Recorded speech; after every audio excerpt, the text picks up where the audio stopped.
Behold, was this not written in the days of our fathers' fathers and of their fathers before them, and given unto us that we should pass it unto you, the children of days yet unborn? That, if the ability of the scribe remains with you, it could be read in your generation? Read, O children of the unborn years, and absorb the wisdom of the past, which is your heritage. The enlightening words from a past, which is to you, in days so far away and yet, in truth so near. We are taught that we live forever, and this is true, but it is equally true that no moment of life must be wasted, for each hour and day on earth is a shaping for the future. We are the inheritors of a portion of time. We can dissipate it on futile things or utilize it to our everlasting benefit. In the days of our fathers, before barren teachings clogged the thoughts of men, and vain, formal ritual built a wall which obscured understanding, men walked in the light of truth. Then, they knew there was one God alone, but because they allowed their higher abilities to fall to disuse, they saw less clearly. Because he appeared in different aspects, they thought he was many. Now, in our days, God has many varied forms in the eyes of men, and each declares he alone knows the true name and likeness of God. Here, all men fall into error, though all have spoken truly according to their understanding. But truth can never bow to the limited understanding of man. The comprehension of man must expand to grasp it. In olden times, there were spawned great monsters and beasts in fearful form, with frightful gnashing teeth and long ripping claws. An elephant was but a rat in comparison with them. Then, because of heavenly rebellion and turmoil, and the terror overwhelming the hearts of men, the Great One hardened the face of the land, which had become unstable, and the beasts were changed to stone. This was before times, when the destroyer still slumbered in the upper vaults of heaven. Thus it is written in the record of Belcherah, in those days the people were wicked, and though the wise men among them gave many warnings of the wrath to come, they would not listen. Such is the way of the wicked. So it came about that the hastening spirit became stirred up against them because of the odor of wickedness arising from the earth, for her nostrils abhor the smell of evil. This is a smell no man can know, for as the hounds know the smell of fear, which no man can detect, so can other beings know the smell of wickedness. The great floodgates, which are above earth, were all opened. Thus, the floodwaters rose up to cover the land, and great rainstorms lashed down. The winds could no longer discover their destinations. The people left the plain of Shinnera and fled up into a great mountain rising above the flatlands below, and here, near the summit, they camped. Feeling themselves secured, the wicked mocked, saying, "No water can ever reach up here, for there is not enough of it in heaven or earth." Still, the waters rose ever higher and the mouths of the wicked were silenced. The priests of the people danced and chanted in vain, and many rituals were performed to appease the wrath above. There came a period of quietness. Then, the people built a gateway to heaven wherein the chief of interpreters might commune with the other realm. He entered into the silence and cast his spirit, and when he had done so it contacted the hastening spirit, which men call by other names. Her voice was heard within his heart, and it said, "I am that which has been called forth by the odor of wickedness arising from the bodies of men, which no incense can disguise. For, as the smell of putrefaction assails the nostrils of men, so does wickedness give forth something which assails us in this realm. Wickedness is, therefore, an offense against us. If a man threw filth over the wall into your courtyard, would you not consider this an act of hostility? Could any among you live in harmony with those who were insensitive to your own sensitivity? Thus, I am awakened to happenings in the world of men and am now clothed in a performing substance." The Spirit being said, "I have no desire to unduly punish men. Go out to the people, and tell them that if they will but mend their ways and walk no more in the path of wickedness, I shall depart."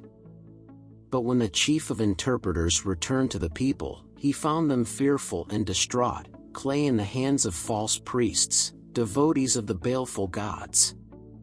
The false priests were crying out for a sacrifice to their gods and had seized Anis, a young man more handsome than any other, a messenger and runner between cities. Then, though they whispered fearfully among themselves concerning the deed, the people had seized Nanua, handmaiden of Aloma, the enlightened one, whose life was dedicated to Alana, for she had cried out curses upon their heads when the young man was taken. Nanua and Anis were held by the false priests, and about them surged the great mass of the people, and, though the chief of interpreters raised his voice, it went unheeded. Then the mass of the people moved down to the water's edge, and there they stopped while the priests shouted prayers to the gods raging above. All the heavens were darkened with great rolling clouds, and there were high winds and lightning about the mountain top. The people rent their garments, the women wailed, and men struck their forearms. Anis was beaten with a club and delivered to the waters. Then, as he who wielded the club turned towards Nanua, she said to those about her, "Let be, I will deliver myself to the waters, for if I must be sacrificed, I would be a better sacrifice so given." Then she went down to the waters, but as her feet entered she drew back from the cold, dark, watery depths before her. But as the one who wielded the club moved forward, a young man, Shaluat the scribe, a man of quiet ways, neither handsome nor strong in body, pushed forward and, taking her by the hand, went down into the waters with her. The waters had risen high, and men shared the place where they stood with wild beasts and with sheep and cattle, but now the tumult quietened and the waters drew back. Seeing this, the people shouted praises to the baleful gods and cried out, "Great are the mighty gods and great their holy priests." The chief of interpreters went sorrowfully apart, hiding himself, for now he was fearful for his life. When the waters had subsided, he cast his spirit and entered into communion with the hastening spirit, and he said, "Shall I also enter the falling waters as a sacrifice? For life is now futile, as I am without God or honor." The Great One answered, "Men see in events the things they wish to see, they can interpret only according to their understanding." The waters rose to their limitation and did not fall because of the needless sacrifices. The powers above may ordain events to chasten men, but more often, such events are challenges and tests. However, divine intervention is rare, indeed. These priests follow another, a longer path, but they too condemn wickedness and they too point the way to truth, though that way may be indirect and beset with hazards. So, whether they or you reach the ears of the people, the odor of wickedness will be diminished. Divine ends are achieved by diverse means, and the eyes of few men are open to see either the means or the end. Life is never futile, but your sacrifice would be. No man can lose his God, for he is always there, but the prestige of a man because of that God, such a prestige is a worldly thing of little real value. How do you know whether you have lost or gained? Events of the moment cannot be weighed in the moment, but can be assessed only by the judgment of the years. Only eternity knows whether this or that was good or bad, a gain or loss. Then, the Great One opened the eyes of the chief of interpreters, so he saw beyond the earthly border into the realm beyond. Behold, he saw Anis who had been strong and handsome on earth, and now he was something not pleasant to gaze upon. He saw also the true beauty of Nanua, who was now a being of dazzling loveliness, and beside her was Shaluat, who had always loved her secretly, and he was now glowing with youth and handsome as Heleth.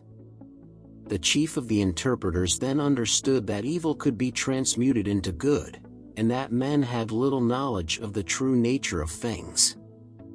Upon the mountain, there is now a grove of trees and a temple built in the form of a circle of white stones, where the people remember the day of their deliverance.